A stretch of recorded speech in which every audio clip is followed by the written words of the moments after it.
Hello and a warm welcome to Pulse of Culture. I'm Stalia Strzemska and today we're diving into the world of history, fantasy and games. The world's biggest medieval battle reenactment just took place in northern Poland on the historic fields of Grunwald. Back in 1410, Polish and Lithuanian forces beat the Teutonic Order here, stopping its advance. Today, thousands gathered to relive the past, and Karolina Szapland was there to see it all. The allied Polish-Lithuanian forces have been preparing for this battle since the very morning, just as they might have over 600 years ago.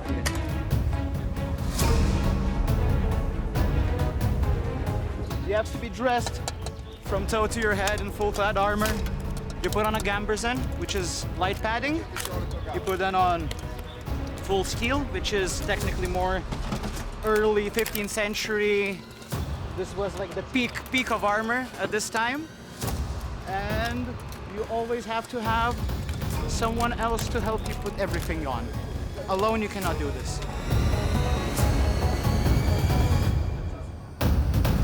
It's a long dream that has been coming true for us this weekend. We worked to be here for many years. We wanted to be here to be part of the battle. So it's a long process to have the horse and all the friendship and all everything. First, as usual, for any typical ride, we have to clean the horse. After that, we cover the horse with our marks. We recognize each other because during the battle, too many colors, it's easier to watch the colors. These days at Grunwald, women are stepping onto the battlefield too. First off, I'm interested in our history, and the second, the challenge. I think that right now we're equals, men and women, and I believe that sometimes women can be even more stronger than men. Postanowiłam uczestniczyć. I've decided to take part in the reenactment of the Battle of Grunwald, and I'm already so excited that I want to be there already to defend the Teutonic Knights' honor. Although actually my task will be to retreat to the castle in Malbork to warn the other knights.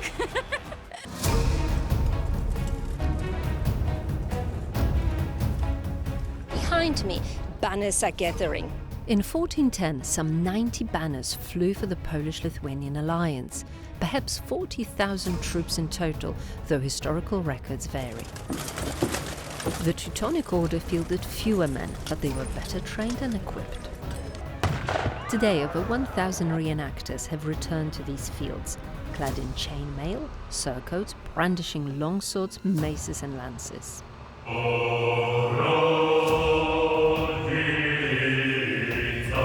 According to medieval chronicler Jan Długosz, the battle began with a solemn singing of Bogorodzica, Poland's oldest known hymn. And here at Grunwald, that tradition still echoes through time. And although the outcome of this battle is well known to every Polish schoolchild, for the thousands who gather here, well, they're clearly loving it. And not just for this free show, but for the shared pride in the glorious victorious past, and to celebrate the community of reenactors who keep this past alive. For TVP World, I'm Karolina Szapland.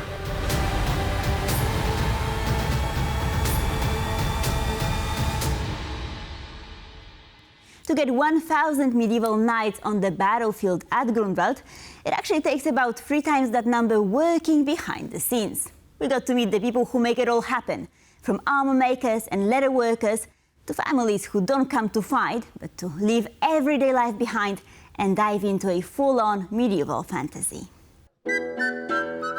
It takes more than a village to raise a knight.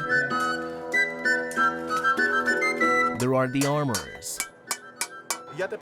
I actually discovered my passion by accident. My family and I went to this reenactment event, and it had teams of Vikings and Slavs, and I was instantly fascinated. That's what really pulled me into the world of historical reenactment. And since 2003, making armor has become my profession. The tanners, the tailors, This passion came to me early in my childhood, once I was given a book by my parents, and because of that I wanted to become a Viking first, then a knight. This led me to the source, stitching an outfit which I did all on my own. Now I travel around different events and support the community. The whole encampment of specialized reenactors, and of course, they're not alone. Just like in the 15th century, they're here with friends and family. Historical authenticity is everything, in the stitching of a tunic, in the buckles, clasps, and looking glasses. Even the food must be true to the times. Some kind of stew with chicken, onions, almond milks, and lots of spices. And the combat, that's no theater. Some reenactors put their bodies on the line, just as their ancestors did. I had my shoulder surgery to fix it because it was going out of the socket. I have a piece of my finger cut off during the fights because of the faulty gauntlet. Other than that, it's like in every sport. Basically, if you want to compete, you have to make some sacrifices. And by their side, partners who share the passion. Basically, whole summer, each weekend, it's a trip to different castles for different tournaments. So what's the goal? It's kind of liberating. You can come here and get yourself away from the television, from video games. You can just chill and relax. Embracing the past.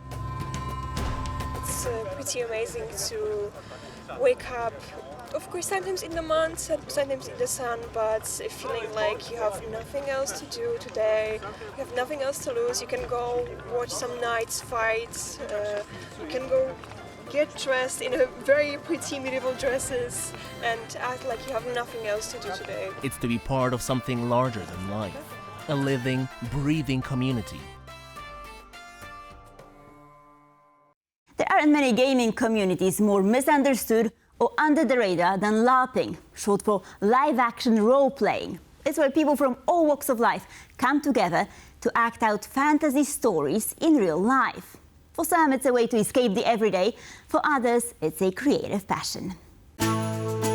Imagine starring in a film, only there's no camera. Here at the University of Warsaw, a group of young enthusiasts are doing just that, turning imagination into immersive, collective storytelling. That's the essence of LARPing. I think it's also kind of an escape from reality, from my everyday life, because when I get to be a different character, I can forget my own problems and I can live the story of another person, basically, and then I can come back to my problems with a fresh perspective. There are the outdoor LARPers, staging epic battles in forests, fields, or castle ruins. In terrain LARPs, there are some pyrotechnics, there are really strict rules about the clothes that you can wear, that you cannot wear, to make it as real as it can be. And the chamber variety, more intimate, often character-driven sessions held indoors. Chamber LARPing are LARPs that happen in a closed space, usually one room. It can be a room in one of our university buildings, but it can also be a closed palace that is rented for a game. Usually chamber LARPs focus on emotions and social relations. In Poland, the wider public often views LARPing with a kind of gentle bemusement. Curious, perhaps, but unsure of what to make of it. A new movie coming out this fall sets to capture this world with affection. Let's give the LARPers the last word. For me, personally, I think LARPing is this kind of creative way to express myself in a lot of different ways. Wargaming might not be as flashy as video games, but for its fans is just as intense. Players use miniatures, maps and strategy to recreate famous battles or invent their own. For many, it's part history lesson, part creative challenge. Maciej Jastrzębski reports. Basilisks, orcs, but also Polish noblemen and Swedish infantry. Wargaming comes in different forms and shapes from different producers and different countries.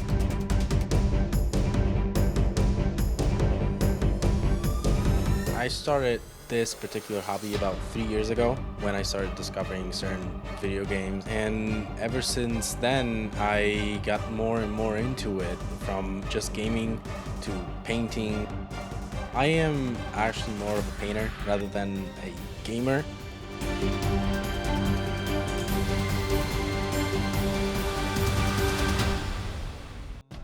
Poland's original wargaming systems are inspired by the literature of Henryk Sienkiewicz, basically Poland's Victor Hugo.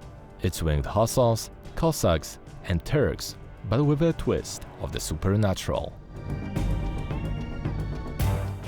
Games are based on history. Fire and Sword is mostly in times when Poland is flooded by Swedish Fire and Sword, where we're using measuring tools to check how farther we can go, or use dices to determine if we are hitting enemies, if we're deflecting bullets, or just trying to don't panic. These Polish titles are enriching the booming wargaming market. There's new games coming out all the time.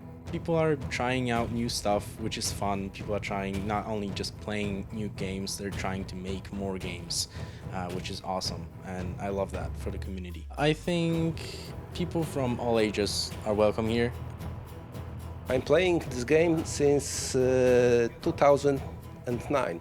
So it is 16 years. It is my best hobby I have, because from the very beginning, when I was a small boy, I play toy soldiers. I think it was about when I had 13 years, and we had in Warsaw wargaming club for children. It was my best experience. In its essence, wargaming promotes face-to-face interactions and friendship building. Yes, we met here. Actually, this is the first time we talk for more than 10 minutes.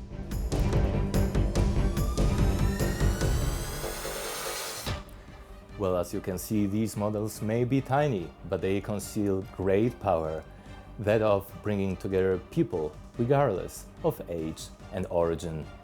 For TVP World, from Warsaw, Maciej Jastrzębski.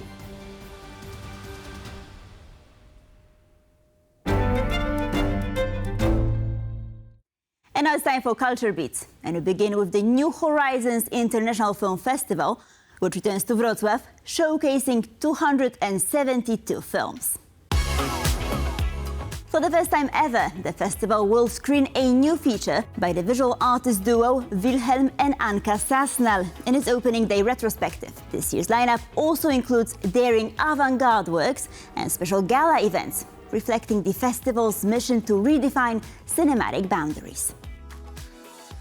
True treasures of Polish painting, usually displayed at the National Museum in Warsaw, have set out into the world. They can now be admired in Switzerland's Lausanne. The exhibition includes works by major artists such as Malczewski, Boznańska, Matejko and Wyspiański, and explores a rich historical and artistic period in Poland. Unfortunately, we also have sad news, especially for the fans of Polish comedy. Joanna Kołaczkowska, actress, performer, and an icon of the Polish comic scene, has passed away at the age of 59. She co-created many well-known sketches and songs, including Bacteria in a Kiss and Cow. She began her career with troops Potem and Drugi Garnitur, and since 2002 had been performing with Hrabi. Her work combined humor with deep sensitivity, leaving a lasting mark on Polish culture. And with this, we conclude this episode of Pulse of Culture. Thank you for watching, and please stay tuned for more.